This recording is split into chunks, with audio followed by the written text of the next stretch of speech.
My next guest is a model agency co-owner, which is interesting, obviously.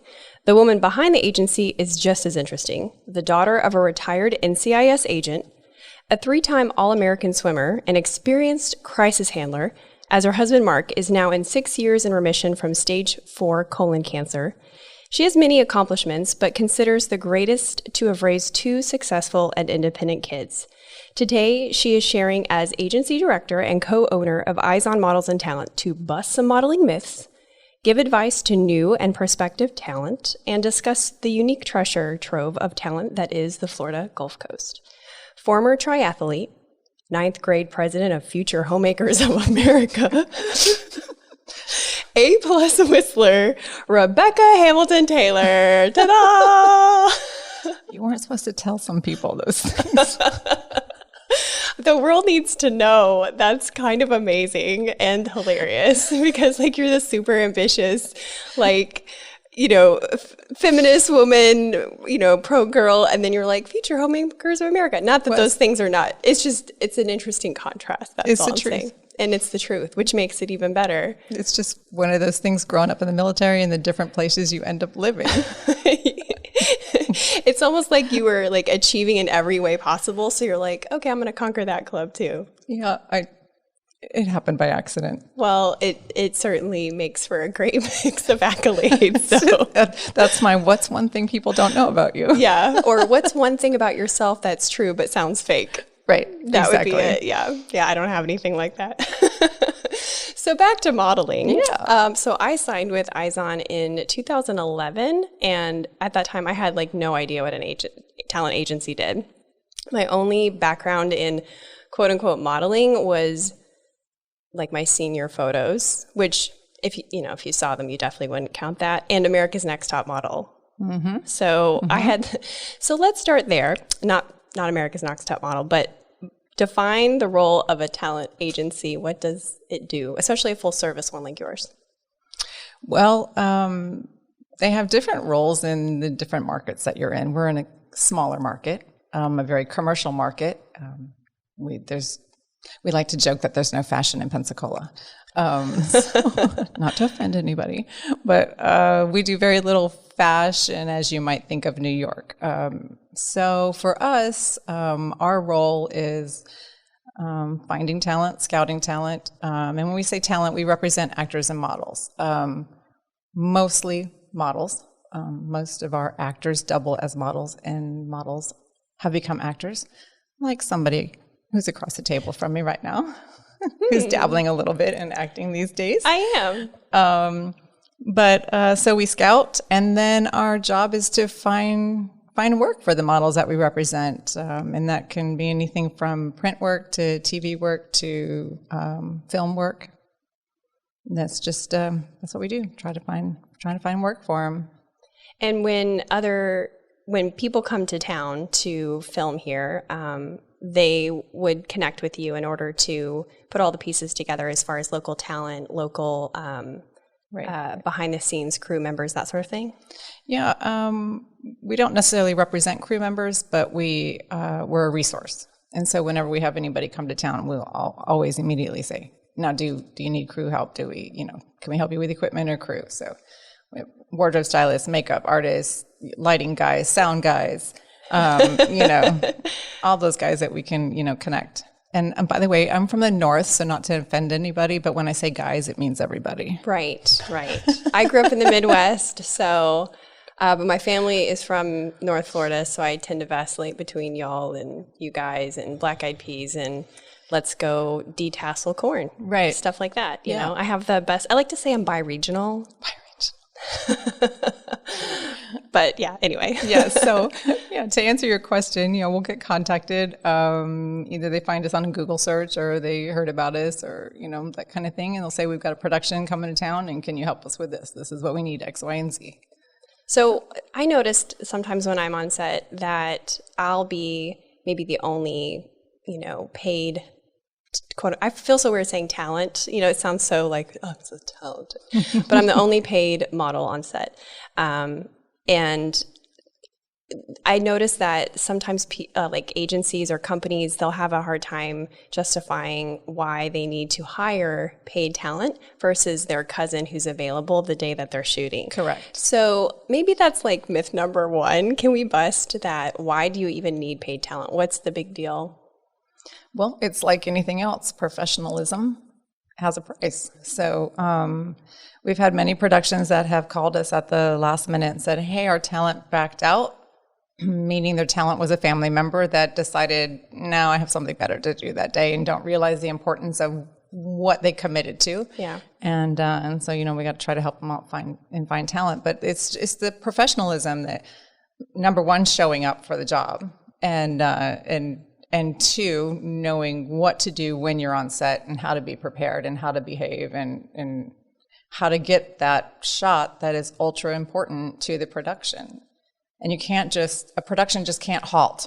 You just can't, no, I'm not available today. Can I do it Friday? And it just doesn't work that way because there's multiple cogs to the wheel. Totally. To make a production work. And so, the number one thing is, why do you hire a pro? For the word professional. So. Oh, that's good. That's quotable. That was right. Boom, Let's tweet that right now. I would say it's for time efficiency. Like, do you want things done in one take and have the other takes be extra? Right. Then hire paid talent. But if you want to tell the talent, now please act like you're not acting, then go ahead, hire your cousin. That's exactly right. That's all about knowing what to do when you're on set and how to behave and how to make the shot correct. And not having to force them to do a whole lot in post-production. Yeah, and really work hard to make it look like we all did our job right the first time. Exactly. I've noticed also on set that whoever it is that's hiring will sometimes bring in people from out of state and not use Gulf Coast talent. Right. Do you know, can you speak to why they think that they need to do that, or do they need to do that? Well, there's a couple of reasons why they might bring in out-of-state talent. One, if it's a company, let's just say like Land's End, and they're shooting their catalog and they have a line that they're doing. Well, they might have shot these particular models in this line in another location, and they need to carry on using the same faces. Oh, okay. Or they have a spokesperson or whatever. This person or the production is comfortable with this model for this particular shoot. That's the main reason, and that's the reason I like to swallow. Mm-hmm. I can handle and I can swallow. Yeah. But another reason is they just don't know that we have the talent here. They just assume we're a small market and that we don't have any talent agencies. First, they assume we don't have a talent agency, and second, they just assume we don't have the talent. And so I can't tell you how many times we've heard over the years, wow, had no idea you guys were here. Or wow, had no idea your talent roster. We'll get a call from a production. It's like, I found you on the internet, and holy cow, the website is awesome. This is great. Had no idea. So we do our best to try to make people aware that we're here. We've had a lot of talent that's, recognized nationally come from the Gulf Coast too. Yeah. And some of those people are or were with IZON, right? That's correct. Yeah. We've some might be recognizable and some might not. But we something that we do is we're what you call a mother agency, and so we place models in bigger markets. So we've had some models that have made a career out of modeling by being placed in bigger markets. And it's funny you should bring that up because we're actually celebrating our 15th anniversary. Really? This month. And I was thinking back to who started with us and how far we've come and that kind of stuff this morning. And so we have a model named Logan Stanton who has made a career out of modeling. We placed her in Miami and LA 14 years ago, I don't know. And so she's a face that you might recognize because she does a lot of big brands, but you may not know her name necessarily. She does all the surf brands, or she used to for a while. Yeah. She was on all the Hurley and Rip Curl. I used to be like, oh my gosh, there's Logan. She was everywhere. I showed up to my Mary Kay seminar and I was like, that's Logan's giant face. Oh my gosh. I had to buy like a hair piece for a shoot, and there was Logan on the face of the Revlon hair piece, every time I turn around. So yeah, she's just one of those faces that, like I said, you may not know the name, but you'd see the face. And Allison Bailey is probably one of the most recognizable names if you're a theater Broadway fan. We represented her and her brother when they were kids, and she's now a grown-up. Yeah. And she's the lead for Wicked on the national tour. She plays Glenda. And, cool. So it's just awesome to watch them grow. And so. Nostalgia. I know, right? I can't believe it's been 15 years since we just, was a random dare, I guess. I think we have to touch on that then. So tell me, what was a dare? Opening the agency was a dare? I don't know. I'm like that if somebody kind of pushes me a little bit. I'll remember that if I ever want something from you. Oh yeah, Rebecca, careful, I dare you. I can push back. Okay, so before, I knew nothing about running a modeling agency, nothing. I did some modeling, but I wouldn't call it anything major. But I worked on the other side. I was in advertising for the longest time. And so I hired photographers and models and that kind of stuff for our shoots.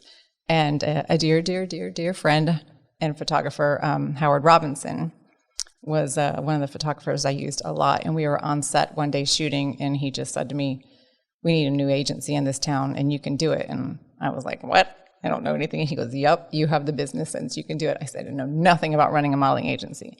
And so over the next few weeks, every time we were on set, he just kept bugging me. "We need a new agency. You can do this." And one day I was like, "Okay." But I'm not doing this without Lisa, who is a makeup artist and stylist, and was his wife. And as she's got an awesome eye for talent. Mm-hmm. So that's so I dragged funny. her into it. And that was that. And that's how I got here too. Howard. I was at the Blue Cross Blue Shield ribbon cutting, and he said, "You should be a model." And I said, "Okay, creeper." And he followed up like 3 times, and I decided to give it a shot. So, well, over the years, I'm sure you've heard a lot of crazy misconceptions about the modeling industry, and specifically the market here, which you kind of alluded to is specific. So let's do some myth busting, myth or reality. You ready? Okay. Myth or reality? Only young, skinny, sexy people get the jobs. Oh, myth. Why? Especially in a commercial market. I mean, we represent the new buzzword is real people. Ooh. Can you give us some real people who are modelly? Yeah. I love the vagueness of modeling instructions. Yeah, exactly. Mm-hmm. But the commercial industry is supposed to be recognizable people. Those tall, skinny girls, that's the high fashion, if you want to use an old school term. But no, that's not the everyday modeling. So commercial modeling is about being relatable, which is why the young, skinny, whatever, sexy people don't exactly fit into the tourism ads, for example, come to our town. Correct. Commercial is any product that's mainstream and everyday. Yeah. Myth or reality number 2 is modeling agencies are all scammers. Oh, that's hurtful. Hey. Myth. Don't shoot the messenger. Yes, there are some bad ones out there. How do you know? How do you know if it's good or bad? There's several red flags to look for. For one, you should never, ever, ever pay to be seen. If somebody is holding a scouting event and they're charging for it. In the state of Florida, that's against the law. Oh, wow. Florida is one of the few, sadly, states in our nation that requires agents to be licensed. And there's only a handful, unfortunately, states that require the agencies to be licensed. And we have a list of laws we have to follow by. If they don't have a physical location and they're meeting you in a coffee shop or hotel or something, red flag. And then just, if they're charging, if they're saying you have to have a package, you need to have all these photos, and we're doing it all, and, for so many thousands of dollars, we'll get you in the agency and photos, and scam. Those are really good tips. I didn't know about the licensure. That would be another great tip for prospective talent or the parent of a prospective talent. I mean, not every state, unfortunately, requires it. I think they should, especially if they're representing children. But yeah. And if they come through the mall, if there's a big scouting event going on in a mall or something, but if you get picked up at a Blue Cross Blue Shield retail center, it's okay. There you go. Well, just do your homework, it's Google. I got it all out there. Just look them up. That is true. Do your homework, ask questions. I thought of some do's and don'ts for prospective talent, speaking of that. And I thought we could go back and forth. You from the agency perspective, me from the talent perspective. And the first one I already actually alluded to is do get comfortable with vague directions. On set, people are like, your neck's doing a thing. Can you make it do less of that, but also look maternal, but also kind of smile, but a relaxed smile? Yes, exactly. And look over at your fake daughter. But don't look at her. But don't, yeah. Make it look like you're looking at her, but don't look at her. I honestly wish I had a microphone with me on set to record the directions given. I was, one of my binges during this quarantine has been The Marvelous Miss Maisel. Great show if you haven't watched it. It's hilarious. And the episode actually I was watching last night, they were getting direction and the director was saying, I want you to lob it. No, don't serve it. You need to serve it. Now we're volleying back and forth.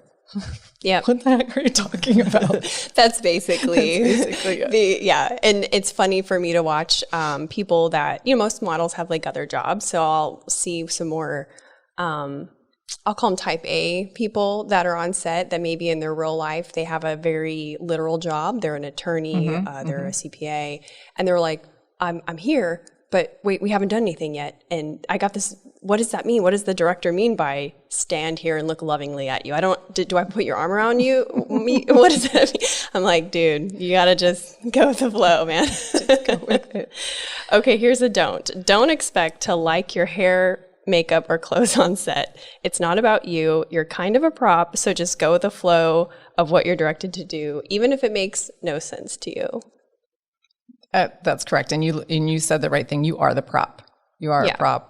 In the most respectful way one can possibly communicate that. That's exactly what a model is. I mean, even if there's a product involved, you are just the avenue for that product. If you're promoting tourism, you're just a body to have on the picture on the beach. I mean, I don't know how to say that nicer, but well, I think if you approach it like acting, as a model, you need to pretend that you need to act like an actor, because if you approach it like I'm conveying a feeling, I'm pretending that I'm this person, it just comes off better, I think, than going. Throw your head back and laugh.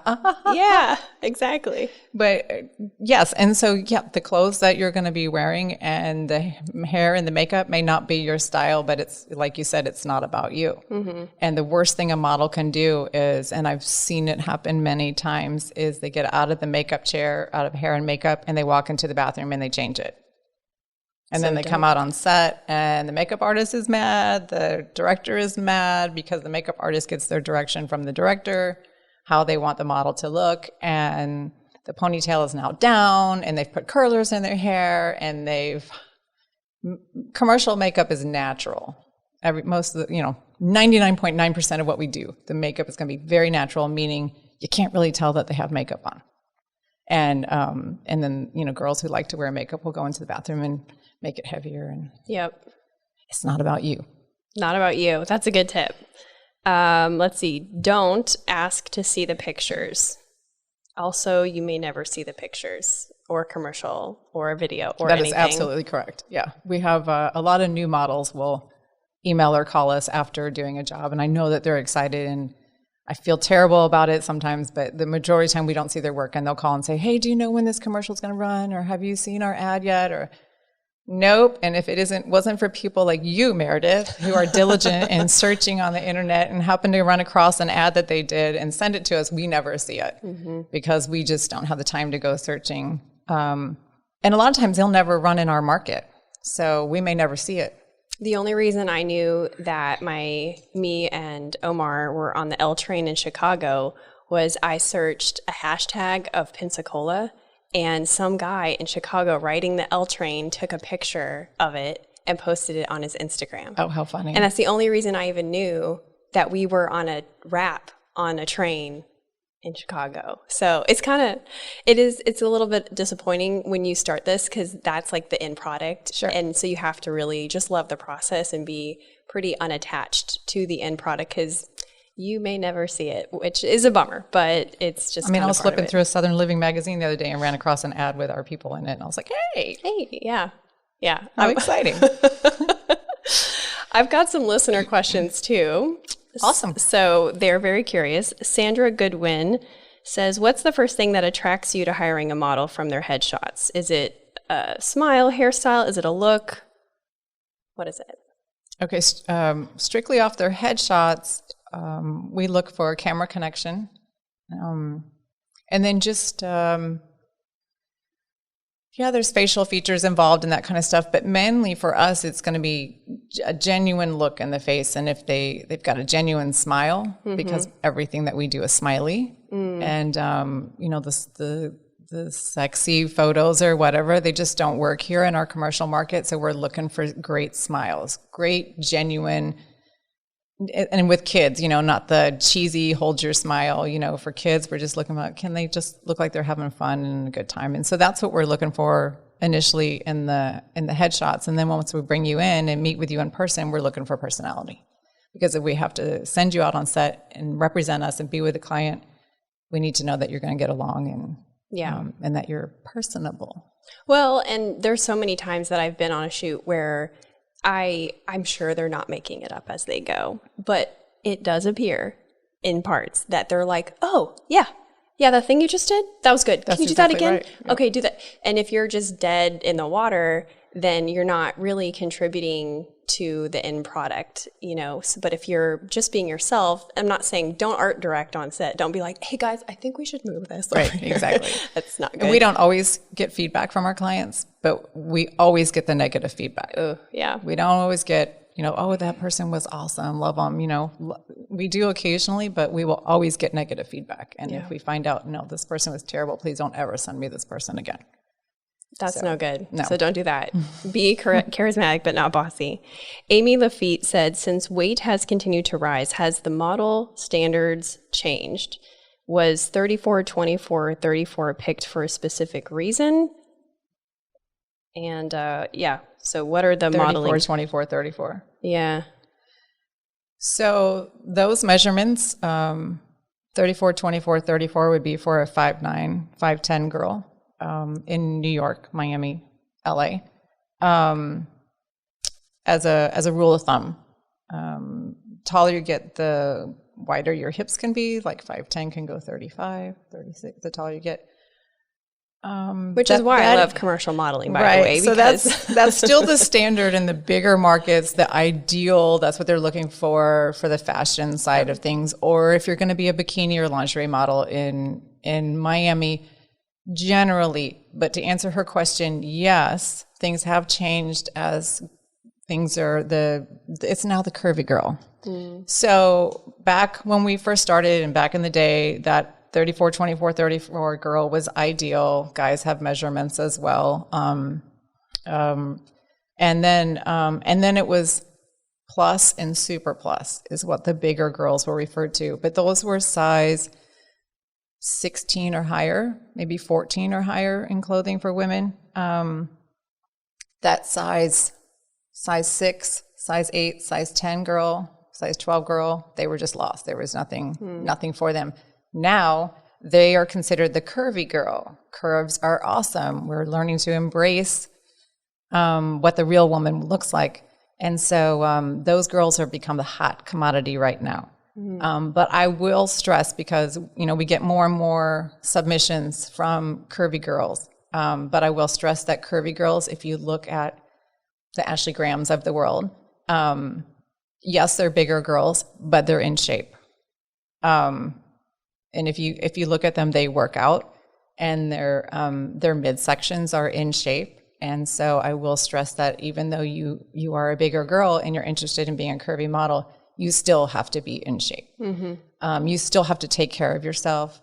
Skin is hugely important. Hair is hugely important, that kind of stuff. And then there's also just, overall look. And the curvy model is proportional still. Right. So while it's 34, 24, 34, you still have to be proportional as a curvy model. Yes, that's important. So there still are requirements there. Yeah, it's not an automatic in.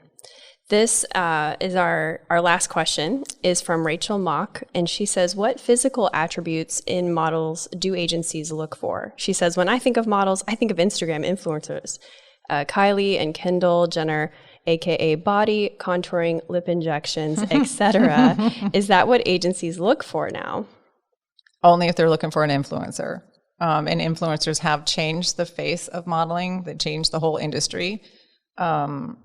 So, one of the first questions we get when we propose a model to a larger market, especially in LA, is how many Instagram followers do they have, sadly.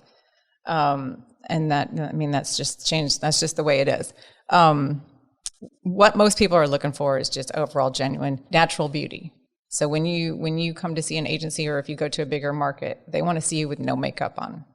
Hair is natural and no makeup. When we send what we call digitals, they're just kind of down and dirty, just no makeup. You got maybe a little mascara on and in a black skinny jeans and a black tank top, and just let's see your body line and let's see what you look like. So they're just looking for proportion, mostly flawless skin, eyes aren't too close set. There's like little things that you're looking for because you're taking a 3-dimension, putting it on 1 dimension on a piece of paper when you print a photo. So it's all about, I don't know if you've ever seen like somebody who's absolutely beautiful and you take a picture and they can't photograph. Yes. And some people just aren't photogenic. Yes. Which is why we take a lot of pictures in the office. And then you might see somebody who you think isn't all that gorgeous, but man, can they take a photograph. Yep. So, it's just... It's funny that way. Yeah. Yeah, so if it's not a fit, if it doesn't translate, that doesn't mean that there's not beauty there. That's not to be disputed. It's just that it doesn't work for the end goal of so for the general overall model, it's natural beauty. It's not the injections and the Kardashians of the world that the majority are looking for. Yeah, I would probably agree with that. You're the expert, but I would agree. Not the YouTube look, the YouTube eyebrows, all that kind of stuff. We're looking for natural beauty. Right. This has been so good. I have enjoyed this chat immensely. Is there any thoughts you want to leave us with? No, except for that I would just love who you are. Don't get caught up on the influencers and trying to be somebody else. I just, natural beauty comes from within. It does. It does. And like you said earlier, that camera connection is what you look for. The connection in general is what matters, that you're present with people, looking them in the eye, being that spark. And your personality projects on camera through the print. So it's just be you. Be you. Where can people follow you and your agency online, in real life, all the places? My personal Instagram is Rebecca Taylor Style, and the agency is IZON Models on Instagram or IZON Models and Talent Facebook. You can submit photos to us on our website, izonmodels.com. And my partner, I do not want to fail to mention her, my partner in crime, Lisa Robinson. You can follow her at Onset Makeup. There's an Onset Stylist. I think it's Onset Stylist. Onset Stylist on Instagram, and Lisa Robinson SD on Facebook. But yeah, that's my partner in crime, and she's an awesome stylist and makeup artist also. I agree. You guys make a great team, and I have enjoyed my time with IZON. Thanks for having us. Yeah, that's a wrap. Awesome. Woo! Yes.